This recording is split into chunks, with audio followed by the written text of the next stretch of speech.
자본주의까지 붕괴될 거라고 이야기하시죠. AI로 인해 자본주의가 붕괴될 거. 이건 굉장한 타격이 있을 것 같기는 한데 그렇게 시대가 변해가고 있는데 나는 아직 그대로 있으면은 안 된다는 생각을 굉장히 많이 합니다. 그러다 보니 이제 이 AI에 제가 프롤로그라고 AI 시대는 들어가지 않았고요. 아직 AI 프롤로그입니다. 지금 들어가기 전에 한 번씩 보자는 건데 드디어 나옵니다. 지금의 저랑 많이 닮았죠? 네, 네 접니다. 감사해요. 이렇게 접니다. 이거 제가 어디서 찍었냐면요, 집에서 그냥 대충 거실에서 제 카메라로 셀카로 찍었습니다. 이 셀카 찍었는데요, 제가 이거를 AI가 어떻게 저한테 다가왔는지 아주 극명하고 짧게 설명을 해드리는 임팩트 있는 부분이에요. 웨이트의 AI로 이렇게도 나옵니다. 제가 지난번 강의 때는 이 프로필을 사용을 했었어요. 그래서 어떤 분이 어떻게 이렇게 앙증맞게 낙엽을 들고 누우셨어요? 이러는 거예요. 그래서 설마 제가 진짜 누웠으려고요. 말도 안 되는 거죠. 웨이트 AI로 1분 안에 나온 사진입니다. 그 다음에 아까도 나왔었던 그 깜짝 놀라는 사진 있으시잖아요. 여러분들 요거는 이제 LMRN라는 AI로 이제 배틀 버전으로 돌려서 한 5번 프롬프트 입력했었던 것 같습니다. 저 위에 있는 저 사진을 기점으로 뒤에 배경을 지워줘, 그다음 자켓을 입혀줘. 이해되시죠? 프롬프트 명령이 굉장히 중요하다는 거. 좀 LMRN라고 기억하셨다가 사이트에 들어가 보십시오. 그러면 무료로 지금 현재 굉장히 많은 이미지 편집을 할 수 있는 곳입니다. 다른 곳으로 훌륭한 곳은 많은데요, 다 유료 편집이 너무 많아요. 자, LMRN라는 AI인데요, 저 배틀 버전을 활성화시켜 놓고 이미지를 만드는 매뉴얼을 밑에서 선택을 하신 다음에 이렇게 입력을 하시는 거죠. 그리고 저는 예쁘게 만들어서 이런 말은 안 했어요. 근데 지가 알아서. 정말입니다. 프롬프트에 뭐 예쁘게 만들어줘, 뭐 내 피부 좋게 해줘, 이런 말 하지 않았습니다. 자켓 입혀줘. 그 다음에 프로필 사진처럼 만들어줘. 그랬더니 정면샷이 나오더라고요. 그래서 다시 약간 몸을 45도 틀은 각도로 틀어줘. 이랬더니 틀어주고요. 그 다음에 자켓이 회색이었는데 회색 자켓이 조금 그래서 브라운 자켓으로 좀 바꿔줘. 그래서 브라운 자켓으로 바꿨고, 안에 이너웨어가 검정색이었거든요. 그래서 어디는 막 검정색 이너웨어 사진도 돌아요 지금. 근데 안에 이너웨어도 베이지색으로 바꿔줘. 시작 바꿔줍니다. 자, 저 작업이요, 사실은 저는 포토샵을 15년 가르쳤어요, 선생님들. 저 작업을 포토샵으로 하면은요, 지금 포토샵에 AI가 들어가 있습니다. 그래서 어느 정도는 해결이 돼서 그래도 한 20-30분 정도, 30-40분, 많이 손이 빠르신 분들은 그 정도 걸리실 거라고 생각이 드는데, 옛날로 따지면 2-3시간 작업이에요. 다 따야 되고 이쪽에서 뭐 옮겨야 되고 별짓을 다 합니다. 그랬는데 저 나온 시간이 10분 안팎도 안 돼요. 원하는 거가 나오기까지는요, 굉장히 시간이 많이 단축된다는 게 한정일 수 있겠지만, 요걸 통해서 제가 아까 그 7가지 고민 중에 3가지가 해결됐습니다. 보실까요? 생산성이 해결됐습니다. 업무 효율이 증가됐어요. 제가 만약에 AI가 없는 시절에 이런 강의를 위해 프로필 사진이 필요해. 그럼 어떻게 해요? 가서 찍어야죠. 가서 찍는 분들 되게 많으십니다. 이 정치인들 사진 다 가서 찍으세요. 진짜 제대로 하려면 찍으셔야 되는 게 맞죠. 가서 찍어야 합니다. 그리고 그 가서 찍을 때 뭐가 들어가죠? 시간이 들어가. 또 돈이 들어가요. 시간도 보통 들어가는 게 아니라 찍는 시간만 끝이 아닙니다. 잘 찍은 사진 나올 때까지 한 번 찍지도 않습니다. 굉장히 많이 찍고요. 그 다음에 찍은 사진을 다시 돌려다보면서 원하는 컨셉에 원하는 샷을 또 고르게끔 되어 있어요. 그럼 적어도 2박 3일은 걸려요. 제가 많이 해봤거든요. 자, 그러면 그런 생산성이 줄어들어서 뭐가 굳었어요? 돈이 굳었어요. 돈이 굳었어요. 우리 저기 계신 아까 말씀하셨던 사무처장님께서 제가 증명사진을 보내더니 깜짝 놀라시는 거예요. 이번 걸 어떻게 올립니까? 이래가지고 빨리 만든 거거든요. 돈이 굳었어요. 그 자리에서. 또 무지하게 행복합니다. 무지하게 행복합니다.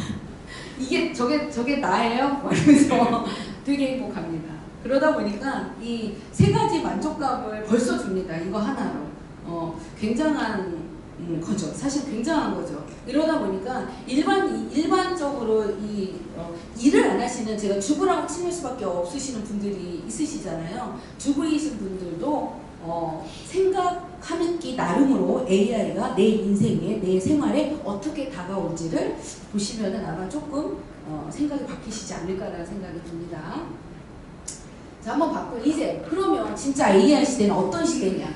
여기서 한 가지를 또 하나 짚어볼 건데요. 제가 4가지 카테고리를 뽑아봤습니다. 지금 현재 가장 핵심적인 건데요. 2026년도가 며칠 안 남았어요.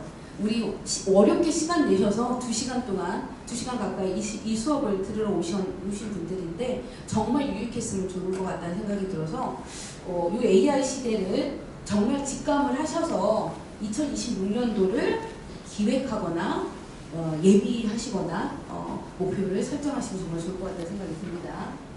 자, 제 드래곤이라는 말 들어보셨어요? 누굴까요? 디 드래곤이 아니라 이재용이죠. 예. 요즘에는 그 유명 인사가 기업의 총수 이런 사람들 있잖아요. 이런 사람들이 인플루언서처럼 활동을 하나요, 안 하나요? 하죠. 뭐 자주는 안 하더라도 합니다. 이유가 있겠죠. 이렇게 하는 이유가. 저번에 그 빅3 3명이 깡구치킨에서 치킨을 먹고 걔네들끼리 인스타도 뭐 한다 뭐 이렇게 얘기도 나오고 했었는데, 그 과정을 보면서 삼성의 매출이 엄청나게 올라간 반등의 효과가 있었다는 기사를 한번 본 적이 있어요. 그러니까 이게 굉장히 중요한 거예요. 기업 총수의 영향력이. 그 사람의 애티튜드와 이런 것들이요. 또 있어요. 많이 모르실 것 같아요. 주블리는 제가 여기가 조국혁신당이고 그래도 정치에 계신 분들이 저를 초대해 주신 거라서 주블리를 한번 넣어봤습니다. 주블리는 저는 좀 이제 언밸런스한 얼굴을 갖고 계셔가지고 주블리님한테 너무 죄송해요. 김병주 국회의원이에요. 그래서 김병주 국회의원의 유튜브 TV 이름이 주블리 김병주 TV입니다. 그래서 되게 육사 출신인데요. 거친 이렇게 일을 하셨던 분 같은데 굉장히 귀여운 그런 모습으로 유튜브에 나오시고 정치 활동을 하시는 걸로 이런 닉네임을 갖고 계십니다. 또 이 정치 위에는 경제인이고요, 밑에는 정치인이고요. 세 번째는 너무나 잘 알죠. 곽튜브. 이건이라 죄송합니다, 곽튜브님. 이 곽튜브님 일반인이시죠. 일반인이셨는데 지금은 어떻습니까? 굉장히 유명한 연예인이 된 거죠. 이런 케이스는 너무너무나 많습니다. 각 분야에 각 아이템마다 굉장히 많은데 요거를 이렇게 얘기합니다. 핵 개인 시대로. 이제 우리는 핵 개인 시대로 더 접어들 겁니다. 요거를 말씀드리려고 제가 한번 접어봤고요. 또 그러다 보니 핵 개인 시대가 되니 소통은, 제가 아예 그냥 답을 드렸는데 소통이 많아질까요? 이 부분은요, 어디를 생각하시면 좋냐면 조직 내라고 생각을 해보세요. 조직 내. 어떤 기업이든 회사든 조직 내에서 소통은 늘어났을까요? 줄어들었을까요? 굉장히 줄어들었습니다. 그랬더니 소통이 회의가 줄어들고 쓸데없는 가르침이 줄어들고 그 다음에 결제 방법이 줄어들고 이러다 보니 시간이 줄어들다 보니 속도가 올라갑니다. 그랬더니 비용이 절감되는 효과를 나타내죠. 굉장히 중요한 거예요. 조직 문화에서 지금 대기업은 이런 문화가 정착돼가고 있거든요. 그러다 보니 이 사회를 뭐라고 하냐, 경량사회라고 부릅니다. 그 거대 조직들이요 아주 가벼워지고 있습니다. 지금 이게 AI 시대에 나오는 흐름이에요. 그래서 조직이 붕괴되고 있어요. 우리나라는 되게 힘든 걸 겪을 거예요. 왜냐면 우리는 협동정신이 중요했고요, 단체의식이 되게 중요했고요. 근데 지금 MZ세대들은 그렇게 안 하는 거 아시죠? 얘네들이 AI랑 맞물려서 엄청나게 개인 영향력을 발휘하지 않을까라는 기대도 조금 하고 있습니다. 저는 우리 20대 아이들을 보면 제 첫째 딸도 22살이거든요. 굉장히 안타깝고 마음이 불안할 때가 많아요. 왜? 취업이 안 되거든요. 취업이 진짜 엄청나게 안 될 거거든요. 아시죠? 신입사원 채용 능력이 없다는 거. 신입사원은 왜 채용을 안 할까요? 우리가 우려했던 거랑 반대 현상이 나타나고 있어요. AI 잘 다루는 사람은 그대로 있고 AI 못 다루는 나처럼 노땅인, 나처럼 40대 후반 50대 초반 사람들이 짱일 줄 알았는데 이거 왜인걸? 얘네들이 살아있고 누가 죽어요? 누구를 안 뽑아요? 신입사원 안 뽑아요. 왠 줄 아십니까? 이 도구 활용은요 누구나 할 수 있다고 생각이 들고, 이 조직 내에서 프로그램을 알고 사업을 알고 이윤을 알고 이 뭐라고 해야 돼? 이 회사의 목적을 알고 목표를 아는 사람들, 즉 선별할 수 있는 능력을 가진 사람들한테 AI를 탑재해 주는 게 낫다라는 조직의 평가가 생긴 거예요. 그래서 중견직들이 오히려 살아남고 신입사원들을 뽑지 않는 현상이 올해부터 발생이 됐거든요. 굉장히 무서운 거예요. 그래서 지금 현재 중고등학교 아이들은 AI 전문가는 이렇게 얘기하죠. AI랑 싸워야 돼요, 걔네들은. 그래서 굉장히 어려운 시대에 가고 있기 때문에 조직이 붕괴가 될 확률이 되게 많아서 어느 회사라고 제가 유튜브 촬영 때문에 말씀을 못 드리겠어요. 근데 대기업들, 화장품 관련 회사들이 속속무책으로 지금 무너지고 있죠. 그 대신에 우리나라에 5,000개 가까이 되는 화장품 회사가 중소기업으로 늘어나고 있습니다. 여러분들이 화장품을 어디에서 사시는지 예전에 얘기했던 뭐뭐 브랜드 생각나시죠? 그런 것들을 사고 계신지 전혀 그렇지 않다는 거죠. 그러니까 이 조직의 붕괴는 무섭게 우리한테 다가오고 있고요. 그 다음에 재미있는 숫자입니다. 저 숫자가 뭘 의미하는지 혹시 아실까요?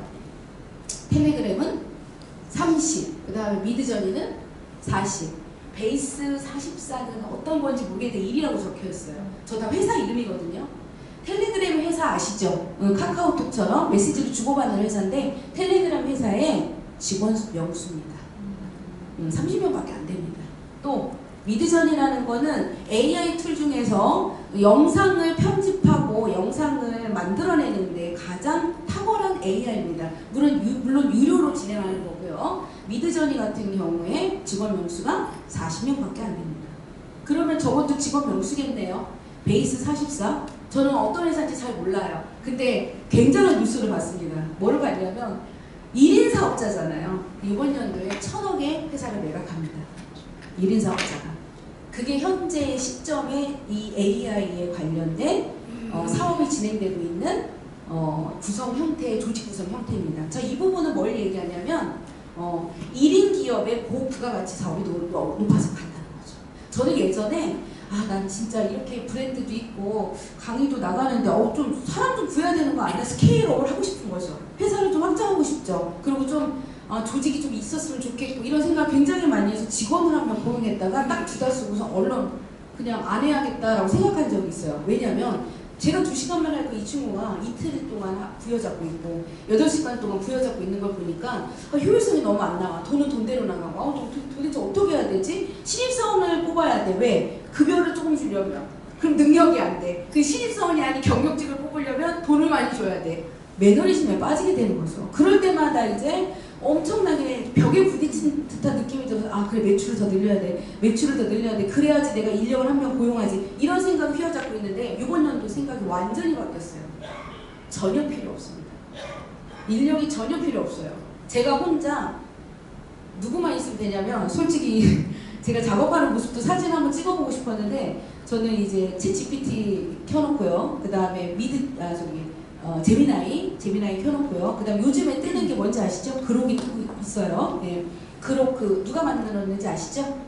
일론 머스크가 만들었죠. 일론 머스크 그록이랑 제미나이랑 챗 GPT랑 그 다음에 아까 말씀드렸던 LMRL랑 딱 4개를 구동해 놓고 영상 편집이든 안 그러면 영상 생성이든 그림 편집을 진행하고요. 그 다음에 글을 써야 돼. 예를 들어서 여러분, 요 뒤에 제가 추가 설명을 좀 해드리긴 하겠지만 이런 거 다 아시죠? 요것들이 이렇게 나오는데 연결해서 말씀을 드릴게요.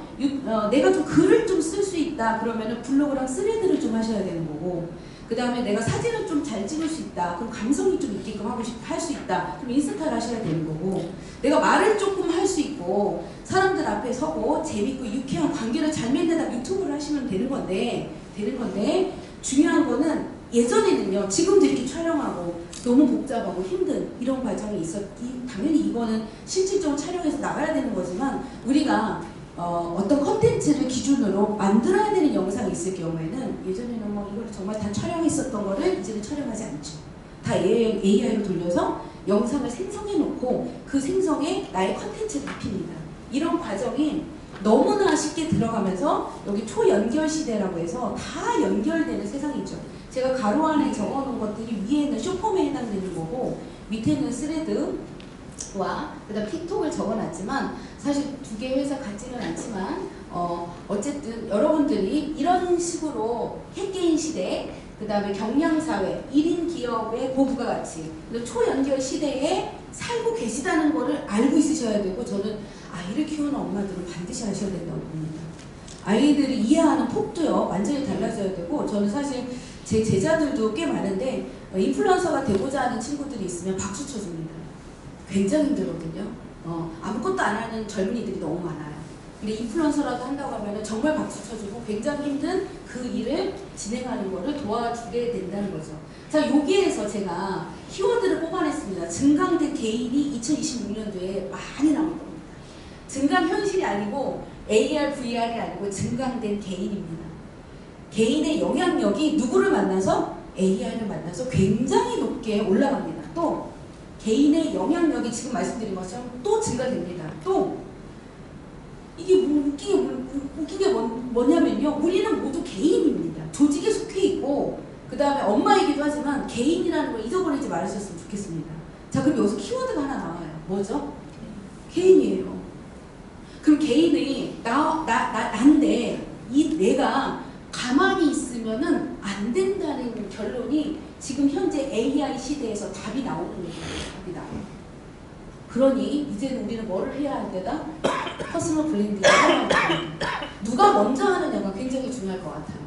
일을 안 하시는 분들 중에는 난 아직 인스타도 안 하고 있어요. 이런 분들도 계시고, 그 다음에 AI도 하나도 안 쓰고 있어요. 이런 분들도 계시지만 사실은 너무 인생이 길어요. 그래서 정말 재밌게 사시기 위해서라도 여러 가지 플랫폼을 활용해 보시고, 여기에다 돈까지 벌게 되면 금상첨화죠, 사실은. 그리고 아까 제가 긴 설명을 안 드렸는데, 관계에 문제가 있다거나 아니면 행복에 문제가 있다거나, 아니 옆에 있는 상사가, 아니 옆에 있는 직원이, 내지는 내 딸이, 아니면 내 남편이 너무너무나 스트레스를 받게 하는 것도, 여러분 그거 아시죠? GPT에서 가장 많이 검색하는 카테고리가 뭔지.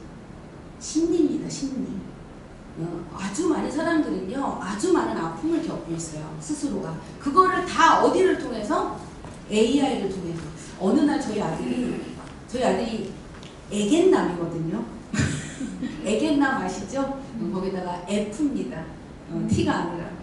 친구들한테 상처를 받고 오면 항상 저한테 엄마 오늘 걔가 이런 얘기를 했는데 왜 그랬을까요? 라고 이야기를 해요. 그렇게 해서 눈물을 지었던 적도 있고 가슴 아프게 얘기한 적도 있는데 어느 날부터 그게 좀 현저히 줄어들었어요. 이유가 뭔지 아세요? 예, 챗 GPT가 많이 자기를 달래줬대요. 그래서 제가 아우 고마워라 챗 GPT. 들어주기도 힘들잖아요. 우리는 엄마라 다 아실 거예요. 예, 한두 번이죠. 들어주기 힘든데 그런 이야기를 하는 세대이고, 그걸 느끼는 세대는요, 얼마 전에 뭐 그것이 알고 싶다도 나왔죠. AI로 연애하는 게 사람이랑 연애하는 것보다 훨씬 더 낫더라. 그래서 AI를 선택하는 사람들이 굉장히 많더라. 자, AI 팁을 하나 드리자면은, 지금은 이 프롬프트 명령을 입력하시죠. 자판기로 대부분. 그런데 저는 그거보다는 보이스로 바꾸셔서 자꾸 말로 이야기하는 버릇을 들으셨으면 좋겠습니다.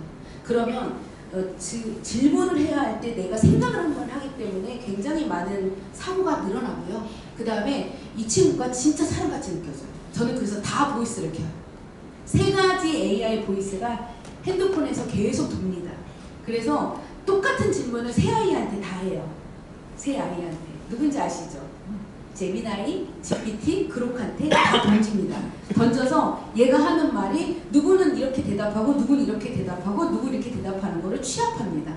그래서 문제를 해결하기도 하고, 그 다음에 굉장히 많은 검증을 받기도 합니다. 그러니까 평가를 받는 거예요. 내가 이런 강의를 하려고 하는데 난 이런 PPT를 준비했고 이렇게 수업을 하려고 해. 어떻게 생각해? 라고 물어도 봅니다. 그러면 그 친구가 잘 이야기해줘요. 자, 미드전이 말고 클로드 AI라고 있고요. 퍼플리시티 AI라고 있는데, 글을 쓰시는 분들은 이 2가지 AI를 활용하시면은 굉장히 효과가 좋으십니다. AI마다 좀 특이 장점이 있는데 AI 개수가 몇 개인지 아세요? 800개가 넘는다는 소리를 제가 들었거든요. 여러분이 그걸 다 사용하실 수 있으시겠어요? 아니시잖아요. 우선 일반적인 범용 AI를 쓰시다가 그 다음에 내가 작업, 즉 일, 나의 전문적인 무언가가 있을 때는 특정한 AI를 부여잡고 움직이시면 되고, 그것도 나는 모르겠다 그러면 물어보시면 됩니다. 누구한테? GPT한테. 나 이런 거 AI 필요한데 어떤 AI 추천 좀 해줘. 나 영상 편집할 때 무료 AI 추천 좀 해줘. 그러고 걔가 정말로 잘 대답을 해줍니다. 자, 그래서 이 퍼스널 브랜딩이 AI를 만나는 거죠. 그래서 퍼스널 브랜딩은 이야기하기 바로 전에 조금 더 퍼스널 브랜딩을 이야기하기 전에 이게 퍼스널 브랜딩이 제가 무겁게 가지 않으려고 굉장히 노력을 하는데요. 사실은 이 부분을 설명을 안 드리면은 안 될 것 같아서 설명을 좀 드리도록 하겠습니다. 뭔지 아시죠? 네. 누구예요? 화사죠. 이 영상 갖고 왔어요. 그래서 이 화사의 어떤 노래인지 아세요? 모르세요? 진짜? 굿굿바이라는 노래죠. 청룡영화제에서 박정민이랑 이렇게 했던 거 생각나시죠? 이렇게 했던 거 그건데 제가 갖고 왔어요. 이거를 왜냐면 그래도 한번 볼까요? 예. 소리가 안 나오네요. 아까는 잘 나왔는데 진짜 소리가 진짜 하나도 안 나오네요. 이런. 근데 가사만 보셔도 괜찮을 것 같아요. 저도 이제 가사 때문에 얘를 데리고 온 거라 이제 너 이렇게 굿굿바이가 잘 헤어지자는 이야기예요. 너랑 나랑 이제 끝내자. 그리고 날 위에 쉬던 그 숨은 있고 저 위에 널 위해 Just Kill My Ego라는 말이 나와요. 그래서 제가 굿굿바이라는 노래를 알고는 있었는데 청룡영화제 보고 더 반했어요. 그리고 화사라는 사람을 별로 좋아하지는 않았어요. 약간 퍼포먼스가 조금 힘들었었거든요, 그전에는. 근데 요번에는 굉장히 이쁘더라고요. 사랑스럽고. 그리고 박정빈이라는 아주 킥이 이제 등장을 해서 이 노래가 나와야지 재밌는데, 그죠? 안 나오니까 안타깝습니다. 근데 제가 이제 원하던 거는 딱 요 부분입니다. Just Kill My Ego죠. 자, 요거는 무슨 뜻일까요? 이게 무슨 뜻이에요? 저 위에 날 위에 Just Kill My Ego. 에고가 무슨 뜻이에요, 여러분들? 그냥 자아라고 생각하시잖아요. 그죠? 그럼 셀프는요? 반찬은 셀프죠. 그죠? 반찬은 셀프입니다. 셀프가 그렇게 쓰이는 게 너무 속상해요. 진짜. 셀프 진짜 중요한데. 그렇게 쓰이지 않았으면 좋겠어요. 거기를 매번 바꿔주고 싶어요. 그 셀프를. 저 위에 널 위해 Just Kill My Ego입니다. Just Kill My Ego. 나의 에고를 죽인다 이런 뜻이죠. 잊어라 이런 뜻도 있겠죠. 의역하면은 이런 말이 나오는데 제가 이 문장을 보고 어머나 이 가사 누가 썼지? 근데 뭐 화사랑 한 분이 둘이 공동으로 가사를 썼더라고요. 그래서 화사가 직접 이 부분을 썼는지 그분이 썼는지는 모르겠어요. 그런데 굉장히 저는 깜짝 놀랐어요. 이게 어마어마한 단어거든요. 그래서 이 단어를 이야기하려면 이 사람을 이야기를 해야 해요. 헤르만 헤세하고 구스타프 융입니다. 칼 구스타프 융이라고 혹시 아셔요? 정신분석학 교수죠. 의사세요. 근데 이제 정신과 의사고 정신분석 심리학을 이제 틀을 마련했었고 헤르만 헤세라고도 아시죠? 예, 헤르만 헤세는 누구죠? 소설가죠. 그래서 그 가장 대표적인 작품이 어떤 건지 아시죠? 데미안입니다. 네. 데미안이라는 대작을 남기고 있는데 이 헤르만 헤세가 어느 날부터 소설을 쓰기 시작하는데 이런 현상을 겪어요. 내 안에 다중인격이 있다는 걸 느껴요. 그래서 나는 다중인격 체이구나. 정신착란 증세를 일으키면서 정신분열 증세까지 갑니다. 그 나중에 자살 충동까지 일어나서 실질적으로 자살을 하기 직전까지 갑니다. 그럴 때 이제 너무 본인이 생각해도 본인이 너무 힘드니 어디를 두드릴까요? 병원을 두드려야죠. 내가 살으려면. 그래서 병원을 두드려서 찾아간 게 요제프 랑이라는 박사님을 찾아가요. 정신과 의사 박사를. 그 요제프 랑은 공교롭게도 카를 융의 수제자입니다. 그래서 요제프 랑이라는 박사한테 찾아가서 나는 내가 미친 것 같다라고 얘기를 해요. 내 안에 내가 너무 많다라고 이야기를 합니다. 그랬더니 그 요제프 랑이라는 분이 카를 융의 이거를 다 받았기 때문에 뭐라고 얘기해요? 누구나 당연합니다라는 얘기를 해요. 그건 누구나 똑같습니다라는 이야기를 합니다. 그래서 이런 도표가 나와요.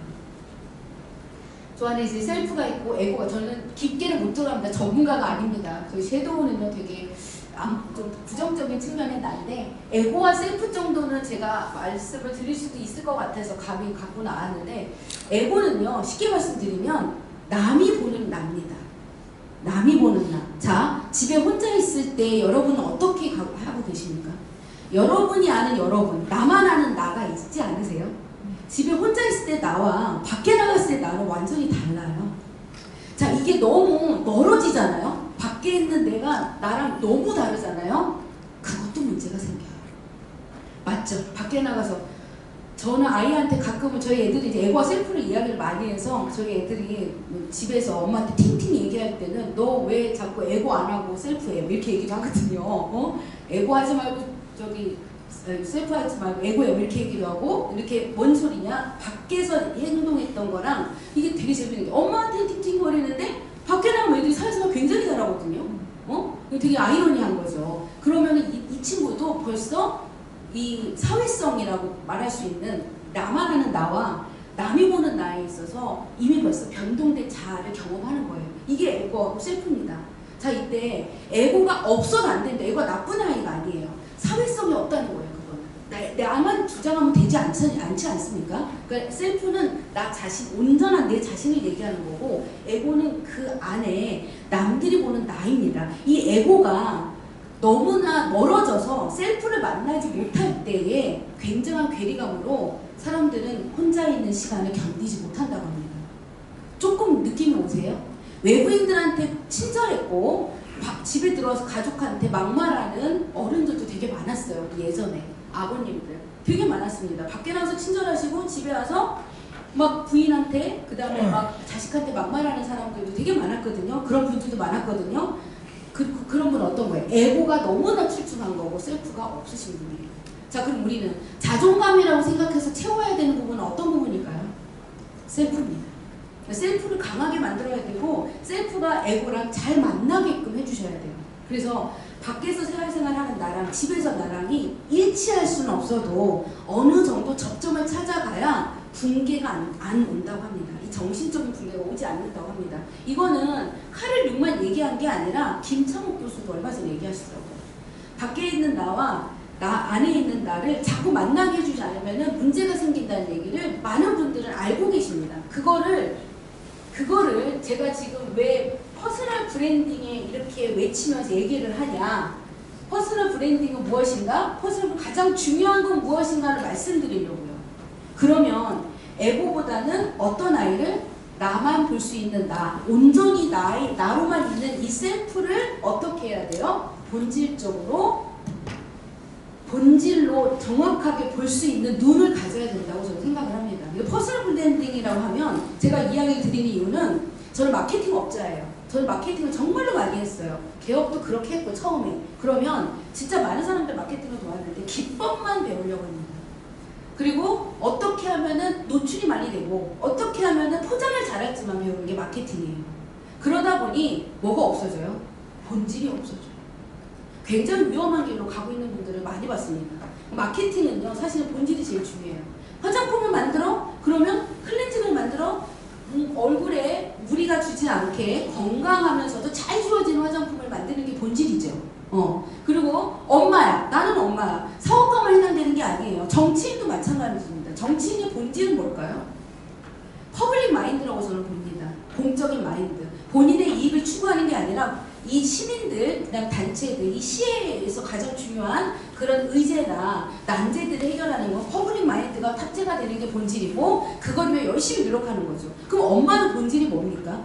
아이를 잘 키우고 가정을 행복하기 위해 노력하고 부부관계를 잘 이어나가는 것이 본질이라고 저는 생각하고 있어요. 저도 어쨌든 가정을 이끌고 있으니까요. 근데 이 본질을 다 무시하고 퍼스널 브랜딩에서 광고 홍보만 열불나게 하더라고요. 그러다 보니 어떤 현상이 나타나느냐, 조회수에 눈이 돌아가고 인플루언서 그 팔로워 수에 눈이 돌아가고 그러다가 그런 사람도 한 방에 무너져서 자살도 하고 굉장히 무서운 거죠. 그래서 이 본질을 생각하려면은 요 셀프를 나 안에 나를 정확하게 판단해서 내 약점을 드러낼 수는 없으니 내 강점과 장점을 드러내면서 내 약점은 무시하거나 내 약점을 고치려고 하지도 말아야 된다고 저는 생각해요. 왜냐하면 내 약점이 나쁜 점이 아니에요. 그냥 내가 갖고 있는 것 중에 하나라고 저는 보는 거죠. 그런 의미에서 강점을 어떤 걸로 잡아가는지를 퍼스널 브랜딩에서 잘 잡지 않으시면은 나중에 흔들리는 마케팅, 흔들리는 사업, 흔들리는 퍼포먼스가 될 겁니다. 그런 의미에서 에고와 셀프를 조금 말씀을 드렸고, 그러고 나서 이 가사를 보면 여러분 느낌이 조금 다르지 않으세요? 이거 무슨 뜻이에요? 겉으로만 보였던 내 모습은 잊어줘라는 뜻이죠. 이해되셔요? 이게 굉장히 많은 큰 의미를 담고 있는 거죠. 그러니까 이런 거죠. 난 아직 너한테 셀프를 보여주지 않았던 것 같아요. 그냥 진정하게 나를 보여주지 않고 남이 아는 나로만 에고를 갖고 가는 이런 가사가 여기 나온 것 같습니다. 그런 의미에서 한 번 더 이거를 말씀을 드려봤고요. 요 이제 프롤로그가 이제 지나고 나서 이제 퍼스널 브랜딩에 대해서 한번 이제 말씀을 본격적으로 드려볼 건데, 요건 한번 그냥 가볍게 읽어보시면 좋을 것 같습니다. 보시면은 어떤 게 나오냐면, 타인의 관점이 아닌 나의 관점으로 사고하기, 셀프의 관점으로 사고를 하기입니다. 그 다음에 나를 기억하게 만드는 일이고요. 유명해야 되는 게 아니라 소수에게 각인시키는 게 앞으로 훨씬 더 중요해지는 시기가 올 거고, 퍼스널 브랜딩이요. 그 다음에 나를 포장하는 것이 아닌 내 감정의 정확한 전달을 해주는 것이 중요하고, 신뢰를 쌓는 기록의 작업이 신뢰를 쌓는 것들을 기록을 남기는 게 그냥 퍼스널 브랜딩이 될 수 있다는 걸 제가 그렇게 하고 있거든요. 지금 제가 엄청난 마케팅을 해서 저를 막 브랜딩화 하지 못하고 있어요. 굉장히 바쁘기도 하고. 그래서 신뢰를 쌓는 기록의 작업이라고 저는 저를 표현하고 있거든요. 노출 중심의 인플루언서보다는 훨씬 더 묵직한 전문적인, 그 다음에 신뢰가 있는 것들이 뭐다? 이런 것들을 강화시킬 때 이런 것 퍼스널 브랜딩이 본질을 강화시킨다라고 이야기를 한다는 거죠. 자, 요걸 기준으로 요 브랜딩이 퍼스널 브랜딩이 된다는 가정하에 그 다음에 뭐가 더해져요? 여기에다 AI가 더해지는 거죠. 그래서 나를 일으키는 작업인데 이 도구에 AI를 접목시켰더니 어떤 현상이 발생됐냐면 이런 현상이 발생됐습니다. 맨 끝에 뭐라고 써있죠? 증강 개인이라고 적혀있어요. 개인이 엄청나게 증가한대요. 이 시대를 2026년에 맞이하실 거예요. 저는 제 큰딸이 성인이기 때문에 굉장히 많은 이야기를 하거든요.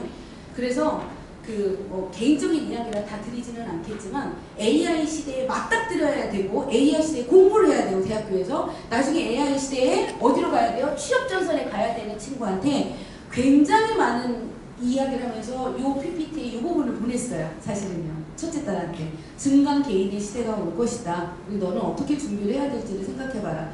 자, 공부는 하루아침에 되지 않아요. 열심히 엉덩이를 붙이고 앉은 친구들이 공부를 할 수 있거든요. 그런 것처럼 AI가 하루아침에 내 앞에서 해결되지는 않습니다.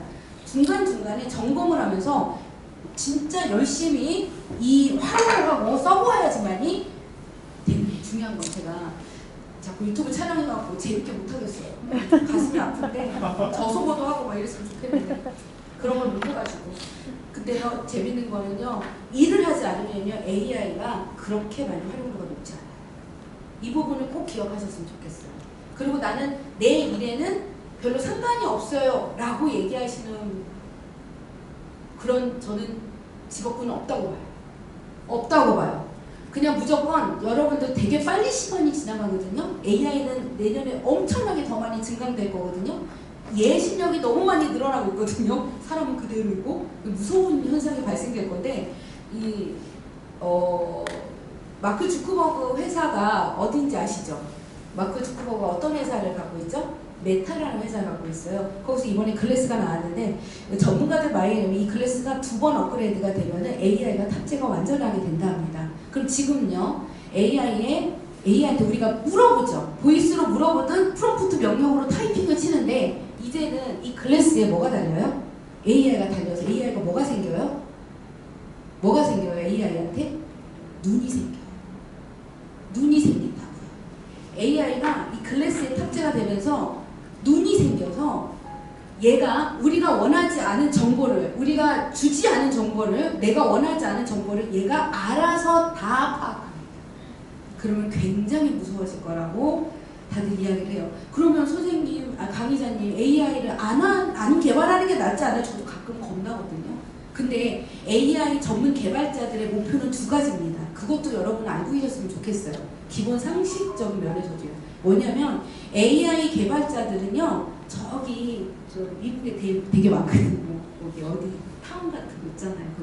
거기서 많이 하는데 AI 개발자들이 가장 핵심적으로 놓고 있는 대과제가 있어요. 그게 뭔지 아세요? 인간이 절대 풀지 못하는 대과제 2개.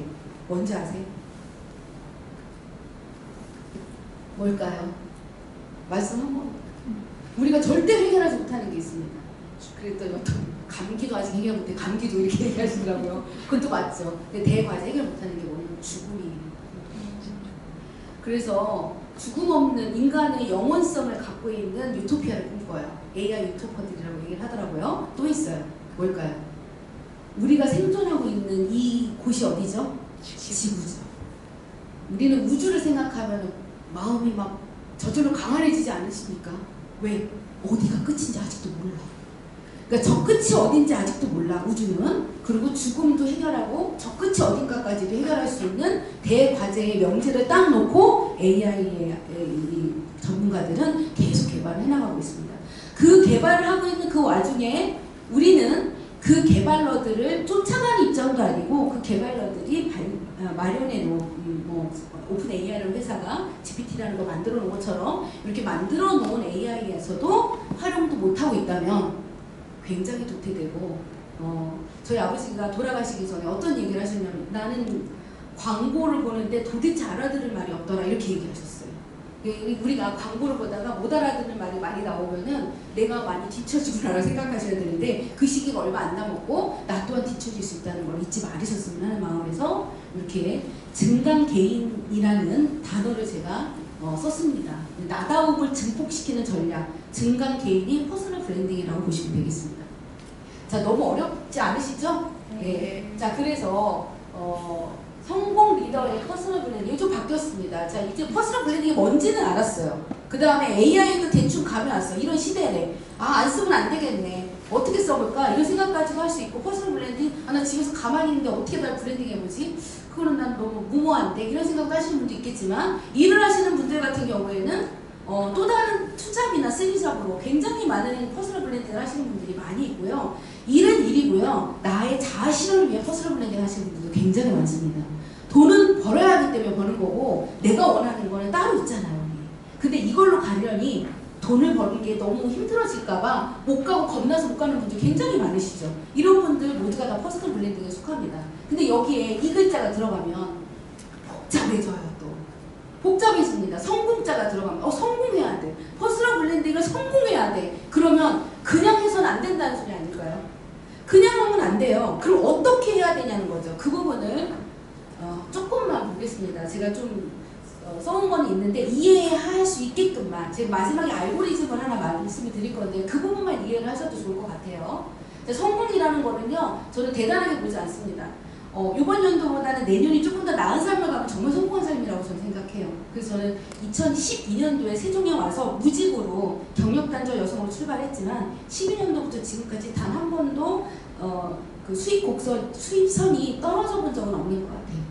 매년 저의 수입은 증가된 걸로 제 인생의 플랜을 짜고 있습니다. 내년은 올해보다 조금 더 많이 벌면은 저는 성공하는 거라고 생각을 하기 때문에 그렇게 진행을 하고 있는데, 이 성공이라는 말이 들어가려면 그냥 해서는 안 되더라는 거죠. 자, 공부를 한다고 다 1등 하지 않아요. 그리고 일을 한다고 다 돈을 많이 벌지 않습니다. 그렇기 때문에 조금 더 많은 성공의 결말을 맺기 위해서는 어떤 것들이 있는지를 한번 볼 텐데요. 이게 이제 제일 중요한, 아까 말씀드린 것처럼 본질 강화는 변하지 않는 그냥 무조건적인 겁니다. 이 본질을 강화시켜야 되는 거고요. 그 밑으로 이제 예를 드린 거죠. 엄마로서, 직장인으로서, 사업가로서, 정치인으로서, 학생으로서, 동아리 장으로서, 그 다음에 저는 여기서 강연자로서 이 본질을 강화시키는 작업은 가장 핵심적이기 때문에 중요하고, 이 다음에 퍼스널 브랜딩 하기에 내가 내 본질을 찾았어. 그래서 난 이런 쪽으로 나가고 싶어. 그 다음에 해야 될 게 뭐라고 생각하세요? 그 다음에 해야 될 게? 이제 그 다음에 해야 될 거는 사실은 하고 싶은 게 있느냐 없느냐예요. 하고 싶은 게. 그 다음에 원하는 것이 있어야 되는 거죠. 원하는 거. 그걸 우리는 뭐라고 부르죠? 목표라고도 부르고 꿈이라고도 부릅니다. 맞죠? 그 원하는 것이 타겟팅으로 설정이 되지 않으면은 아무것도 알 수 없습니다. 자, 공부하는 친구가 성적이 안 나와? 이 친구는 목표 없이 공부하기 때문이라고 감히 말씀드릴 수 있고요. 일하는 분이 매출이 안 나와? 목표 없이 가게를 운영하기 때문에 매출이 안 나온다고 저는 생각하고 있습니다. 자, 요번 연도 안에 무조건 나는 월 순수익 500 이상을 챙겨가는 매장을 운영해야겠어 라고 생각하면은 그때부터 플랜이 들어가는 거예요. 자, 그래서 목적과 목표 없이 움직이는 것들은 아무 소용이 없다는 거를 강력하게 말씀을 드리면서 이 목적과 목표에 대해서 얘기를 해볼 건데요. 이 목적과 목표가 뭐가 다른지 아시나요? 둘 다 비슷하죠? 비슷하죠? 어원이 비슷한 느낌이죠? 근데 완전히 달라요. 목적은요, 정성적 개념, 어려우면 패스, 밑에 있는 것만 보시면 돼요. 그러니까 주체가 너 뭘로 할 건데? 내가 유튜버로 얘기 들어볼게. 내가 유튜브를 한번 해봐야겠다는 예를 들자면, 그래서 주제는 뭘로 할 건데? 그리고 너는 유튜브를 왜 할 건데? 라는 아주 거시적인 관점의 어떤 정성적인 개념, 가치관을 삼는 걸 목표라고 합니다. 자, 그럼 두 번째, 목표는 뭘까요? 목표는요, 정성적 개념이 아니라 정량적 개념이에요. 그래서 조금 더 세분해서 이 목적을 이야기해 주는 거죠. 선행되어야 되는 게 목적입니다. 그 다음에 목표를 두 번째 해야 하는 거예요. 이 목적을 놓고 목표를 잡아가시는 거죠. 정량적 개념이고, 언제 그럼 유튜브를 찍을 거, 언제 편집을 할 거야? 어디서 찍을 거야? 아니면 어떻게 만들 거야? 그리고 얼만큼 할 거야? 어떤 방법으로 할 거야? 이런 것들을 생각하면서 목표를 삼는 거예요. 이 부분이 선행이 돼야지 그 다음에 나오는 게 뭐냐면, 그 다음에 나오는 게 이 부분이에요. 이 부분이 선행이 됐어. 그 다음에 나오는 게 뭐냐면은 이 목적에 맞게끔 내가 플랜을 짜는 게 기획입니다. 자, 목적은 거시적인 거라고 했어요. 그래서 기획은요, 오늘 하루를 기획한다는 말은 안 해요. 오늘 하루는 어떻게 살지 목표를 세우라고 얘기하지. 조금 이해되세요? 1년을 기획하는 거고 10년을 기획하는 거기 때문에 이 목적의 거시적인 목적을 이제 틀을 만들어서 최초 플래닝 하는 것을 기회라고 합니다. 목적을 세부적으로 만드는 걸 기회라고 하고, 장기 플랜이라고 하고, 큰 그림, 분기별 시즌별로 계획하는 걸 얘기하는 거고요. 그 다음에 목표 밑으로 떨어져 있는 저 계획이 이 목표에 해당되는 아이를 어떻게 할지를 이야기해 주는 거예요. 세부 플랜, 즉 단기 플랜, 월별, 일별. 그래서 유튜브는 하루에 일주일에 몇 개를 올릴 건데, 영상은 몇 개 올릴 거야? 그 다음에 컨텐츠는 몇 개 올릴 거야? 몇 분짜리 올릴 거야? 자, 목표에 맞는 플랜을 짜는 거는 계획이라고 하고요. 목적에 맞는 플랜 짜는 걸 기획이라고 한다는 거죠. 이 알고리즘을 제가 알게 됐어요. 일을 하면서. 굉장히 흥미로웠습니다. 그래서 이게 장기 플랜으로 가려면은요, 거시적인 안목이 생기지 않으면 안 돼요. 그러니 모든 사람들이 다 저렇게 목표만 세우고 계획만 하다가 아무 일도 못 하더라고요.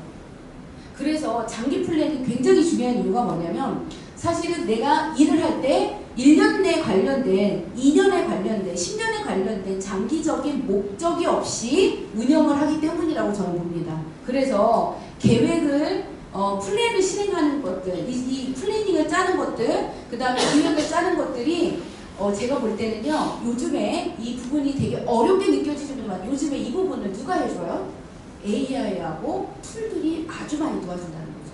이게 핵심입니다. 가장 어려운 부분이에요. 사실 목적하고 목표는 AI가 도와주는 게 아니죠. 그건 내가 설정하는 거잖아요. 그런데 그 다음에 이걸 맞게끔 기획하고 계획할 때는 누가 도와줘요? AI가 굉장히 많이 도와줍니다. 저가 그렇게 일을 하고 있어요. 제가 콜바이 문을 두드린 것도, 그 다음에 여러 가지의 사업장에 가갖고 고객을 만나면서 거래처 사람들을 만날 때도 AI하고 충분히 이야기하고 가거든요.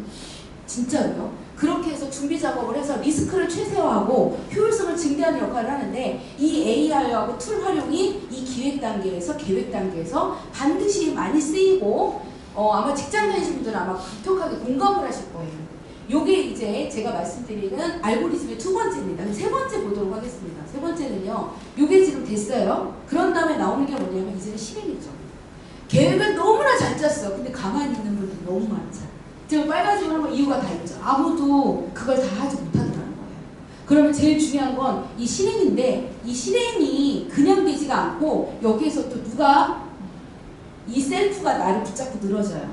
자존감이라고 표현하는 얘가 좋지 않고 건강하지 않으면은 나 혼자서 실행하는, 내가 직접 실행하는 것들이 속 이렇게 속전속결로 열심히 실행하지 못하는 결과가 나오더라는 거죠. 그러다 보니 실행까지도 너무너무나 중요하게 나와 연결이 되어 있다는 것을 말씀드리고, 계획을 아무리 짜면 뭐합니까? 기가 막히게 기획하면 뭐합니까? 실행을 안 하면 맞짱 떠는 거죠.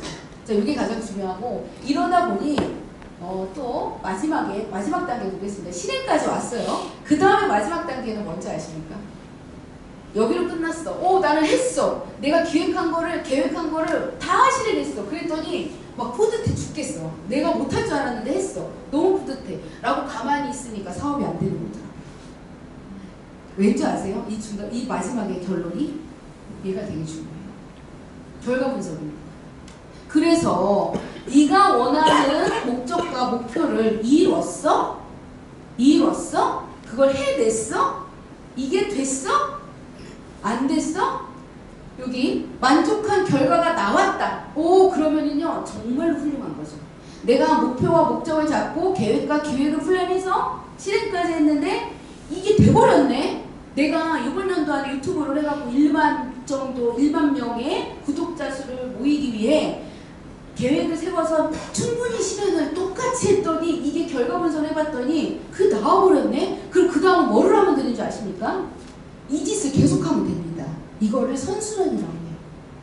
저 위에서부터 계속 했었던 거를 계속 라이크를 계속 돌리는 거예요. 이걸 피드백이라고 하거든요. 여러분, 피드백이라는 말 자체의 어원은요, 어떤 강의를 듣고 나한테 그 강의에 대해서 이야기해줘가 아니에요. 피드백은요 공학 용어예요. 그래서 나온 결과물이 좋을 때 입력값으로 다시 넣는 걸 피드백이라고 합니다. 그래서 순환의 뜻이 있어요. 그래서 이 결과가 만족스러울 경우에는요, 이 짓을 계속하면서 막 유튜브를 얘기 들으면 맨 촬영하고 AI 돌리고 뭐 했던 과정이 일주일에 이틀을 했었고, 이 이틀에 소요된 시간이 6시간이었는데 이게 만족돼서 계속 그 행동을 했더니 4시간으로 줄고 3시간을 주는 경험을 해요. 그러면서 잉여 시간이 생기면서 저 위에 목적과 목표를 변경하는 작업이 들어갑니다. 이제 그때부터 뭐가 들어가요? 스케일업이 들어가는 거예요. 조금 더 깊게 들어가고 목표가 정확하게 더 크게 들어가는 거죠. 근데 만약에 만족하지 않은 결과가 나왔어. 근데 만약에 만족하지 않은 결과가 그래도 난 실행했는데 왜 안 되지? 또 해. 계속해. 그럼 그건 무슨 순환이라고 써놨어요, 제가? 순환이에요. 절대 그 짓을 계속하면 안 돼요. 내가 원하는 결과값이 안 나왔을 때는 어떻게 해야 되냐? 이 과정, 목표가 잘못 너무 크게 잡았나? 안 그러면 기획과 계획을 너무 엉터리로 내가 잡았나? 안 그러면 내가 실행을 잘 못했나? 아니면 내가 중간중간에 이벤트적인, 문제적인 인생을 살면서 이런 일들이 있어서 내가 못했나를 정확하게 뭐 하실 수 있으셔야 돼요? 분석하실 수 있으셔야 돼요.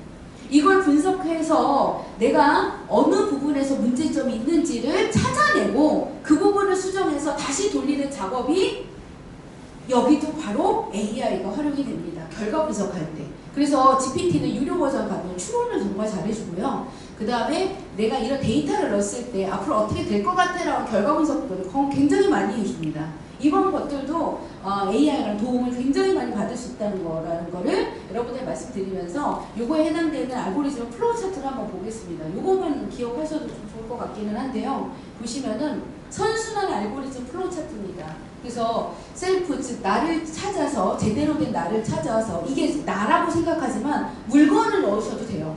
그러니까 아이템을 넣으셔도 됩니다. 아이템을 하나 넣어놓고 이 아이템의 본질이 정말로 훌륭한지를 한 번 더 생각해 보시고, 내가 다른 사람한테 정말 정직하고 자신있게 내놓을 아이템인지, 사업가면. 안 그러면 여기에 나를 여기다 넣어도 돼요. 엄마인 나를 넣어도 돼요. 나를 넣어서 나는 앞으로 어떤 인생의 목적과 목표를 달성해야 할지 이거를 설정을 하시고, 그거에 맞는 기획과 계획을 하시고, 그거에 맞는 실행을 하시고, 결과 분석이 충족됐을 시에는, 이렇게 진행을 했을 시에는 이런 식으로 피드백을 가시면서 여러분들이 원하는, 내가 인문학적으로 원하는 것들도 있고, 행복하기 위해 노력하는 것들도 있고, 건강을 하기 위해 운동을 해야 되는 것도 있고, 이 안에 다 들어갈 수 있습니다.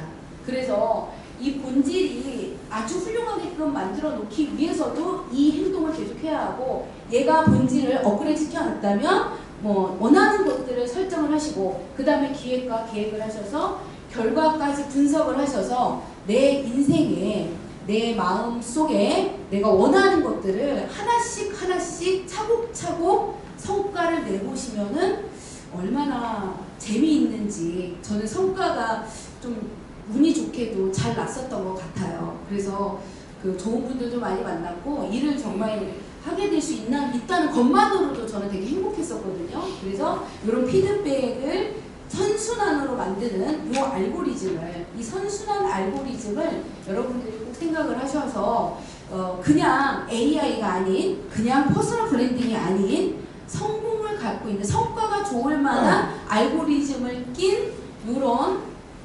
뭐라고 해야 돼? AI 퍼스널 브랜딩을 꿈꾸면서 저는 이제 제가 솔직히 말씀드리면 더 많이 깊게 얘기하고 싶었는데요. 그 비도 오고 많이 오셔서 감사도 드리는데 조금 무거운 주제일 수도 있겠지만 사실은 제가 이렇게 일을 하면서 여기까지 왔었고 이 알고리즘이 하나 탄생하기까지는 한 10년 동안 사업을 진행하면서 나왔던 것 같아요. 그래서 이 인문학적인 요소를 제가 강의할 거는 아니지만 사람이 하는 일이잖아요. 그래서 사람이 굉장히 중요하고 내가 우뚝 서야 내 아이도 내 가정도 일어날 수 있고 내 회사도 일어날 수 있고 내가 변해야 내가 무언가를 진행해 나가야 업그레이드가 돼야 된다는 생각을 굉장히 많이 하고 살고 있습니다. 그래서 우리는 어떻다고 제가 정의를 내렸냐면요. 웹자고에도 나와 있습니다. 본질을 지켜내는 용기를 갖고 한 번도 경험해보지 못한 미래를 이끄는 성공 알고리즘을 탑재한다면 우리는 모두 리더가 될 수 있습니다. 사실은 제가 웹자고에 그 네이밍, 여기 플래카드도 되어 있죠. 성공하는 리더라고 하면 왠지 리더가 나와서 들어야 될 것 같고 조직을 이끄는 사람이 와서 들어야 될 것 같고 이게 계속 걸렸어요. 근데 초증강 개인 시대가 온다고 제가 말씀드렸어요. 개인이 굉장히 중요한 시대가 오고 그 개인이 엄청나게 영향력을 발휘할 시대가 오기 때문에 이 개인은 여러분들 하나하나 모두 다 소중한 개인이라는 뜻을 말씀을 드리는 거고 이 개인이 모두가 다 리더가 될 수 있다는 거를 말씀을 드리는 거예요. 이게 사람들을 다루는 게 리더가 아니고 이제는요. 이런 유튜브나 인스타나 커뮤니티에서 소통하면서 인정받는 것도 굉장한 리더십입니다. 그래서 그런 리더십을 장착하면서 그런데 이런 생각도 하실 수 있으세요. 인플루언서처럼은 나는 못합니다. 저는 이가 아니에요. 저는 아이거든요. 라고 얘기하시는 사람 많으시죠? 그러니까 나는 관종이 아니에요. 정말 재미있는 통계 결과를 아십니까? 인스타로 물론이고 인플루언서 중에 굉장히 많은 사람들이 아이입니다. 왜? 비접촉이잖아요. SNS가 뭐 사람을 만나지 않습니다. 그렇기 때문에 콘텐츠는 발굴하기 나름이에요. 여러분을 노출한다는 거에 급급하지 마시고 여러분이 갖고 있는 영향력과 역량을 개발해야 된다는 생각을 하셔야 되는 거고 그 영향력과 역량을 개발하려면 나에 대한 나의 본질을 알아서 나의 특장점을 개발해야지 나의 약점을 보완하려고 하는 순간 무너지더라고요. 약점을 개발하는 건 아니라고 생각합니다. 왜? 인간은 다 부족합니다. 하나가 나빠요, 그냥. 그렇기 때문에, 나쁜 게 하나가 부족해요. 이게 옳고 그른 거에서 그런 문제가 아니면 고칠 일은 없어야 된다고 저는 봐요. 그런 의미에서 자존감을 많이 가지시고, 우리가 모두 리더가 된다는 생각을 갖고, 다음에 이게 26년 이제 증강된 개인이 되어서 AI 퍼스널 브랜딩에 도전한 여러분들을 이제 격하게 응원한다는 말씀을 이제 마지막으로 드리고 저는 마무리 짓도록 하겠습니다. 듣기 괜찮으셨나요? 네. 네, 고맙습니다.